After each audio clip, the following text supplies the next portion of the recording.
میں حافظ مناقب صاحب کو مائک تھماتا ہوں کہ وہ تشریف لائیں اور چند منٹ صرف شیخ سردار عابد صاحب کی تشریف آوری تک وہ اپنا مدعا بیان فرمائیں۔ جناب حافظ مناقب صاحب۔ السلام علیکم ورحمۃ اللہ وبرکاتہ۔ الحمدللہ وحدہ والصلاة والسلام علی من لا نبی بعدہ، اما بعد۔ علماء نے آندے رہنا ادھر توجہ ذرا میری طرف رکھیں، اگر توجہ ادھر ادھر ہوئے گی تو بات سمجھ نہیں آئے گی۔ قال تعالی اِنَّا نَحْنُ نَزَّلْنَا الذِّكْرَ وَإِنَّا لَهُ لَحَافِظُونَ۔ قال النبی صلی اللہ علیہ وسلم ان اللہ یرفع بهذا الکتاب اقواما۔ معزز سامعین و سامعات، اللہ رب العزت کی تعریفات بڑائی حمد و ثنا کے بعد اور نبی کریم صلی اللہ علیہ وآلہ وسلم کے اوپر بے شمار درود اور سلام کے بعد اس کانفرنس کا نام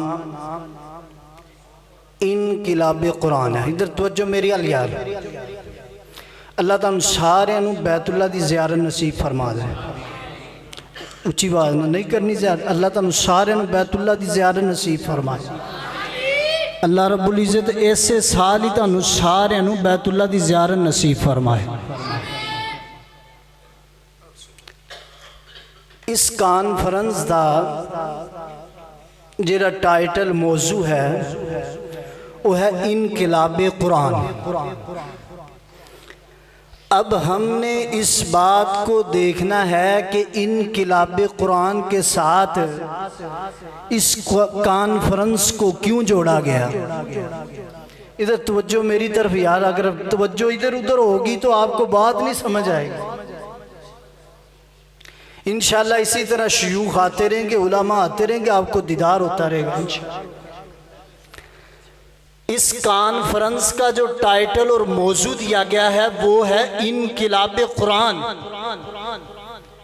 اب ہم نے دیکھنا ہے کہ ہمارے اندر قرآن کے ساتھ انقلاب کیسے آئے گا۔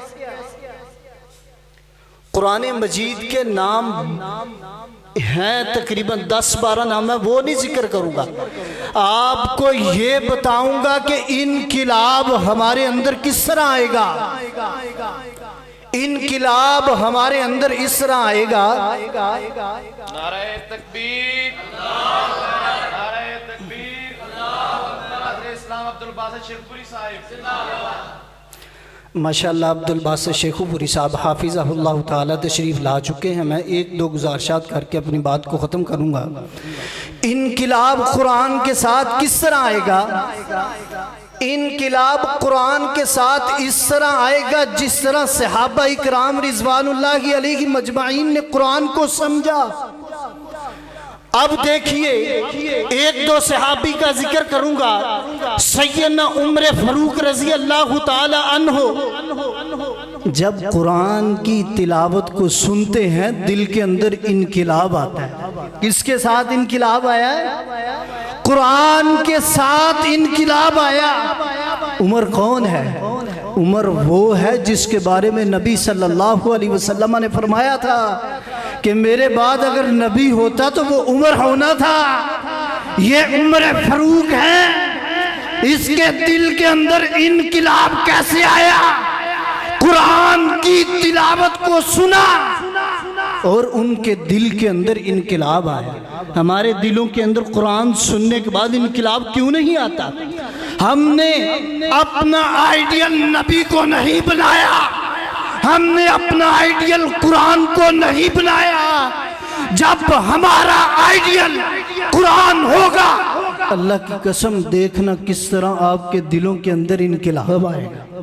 جیسے عمر فاروق رضی اللہ تعالیٰ عنہ کے دل میں انقلاب آیا، اسی طرح تمہارے دلوں کے اندر بھی انقلاب آئے گا جب ہم کسی اور کو غیر مسلم کو آئیڈیل بنائیں گے۔ اللہ کی قسم ہمارے دلوں کے اندر انقلاب نہیں آئے گا۔ ہم نے انقلاب کس چیز کے ساتھ لانا ہے؟ قرآن کے ساتھ لانا ہے۔ جب ہمارا آئیڈیل قرآن ہوگا، ہمارا آئیڈیل رسول اللہ صلی اللہ علیہ وسلم کی احادیث ہوگی، اس وقت ہمارے دلوں کے اندر انقلاب آئے گا۔ سیدنا عمر فاروق رضی اللہ تعالیٰ عنہ معمولی صحابی نہیں ہے۔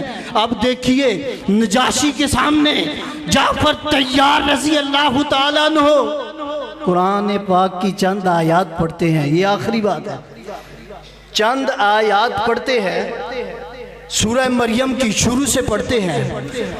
نجاشی اس نے نبی کو دیکھا نہیں، نبی کا دیدار نہیں کیا، لیکن جب جعفر طیار رضی اللہ تعالی عنہ قرآن کو پڑھتے ہیں، ان کی آنکھوں سے آنسو نکلنا شروع ہو جاتے ہیں۔ اتنے آنسو نکلتے ہیں، داڑھی آنسو کے ساتھ تر ہو جاتی ہے۔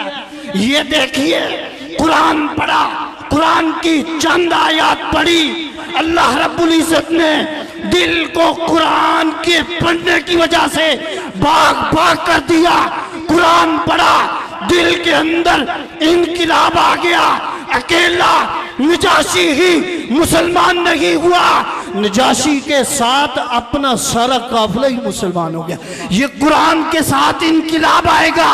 جب رسول اللہ صلی اللہ علیہ وسلم نے فرمایا تھا ترکت فیکم امرین لن تزلوا ما تمسکتم بہما کتاب اللہ، جب تک تم کتاب اللہ اور سنت رسول کو تھامے رکھو گے اس وقت تک تمہارے دل قرآن کی وجہ سے منور رہیں گے، رسول اللہ صلی اللہ علیہ وسلم کی پیروی کے پیچھے لگے رہیں گے، قرآن کی بات کو مانتے رہیں گے، اور جب ان دو چیزوں کو پیچھے کر دیں گے ہمارے دلوں کے اندر انقلاب نہیں آئے گا۔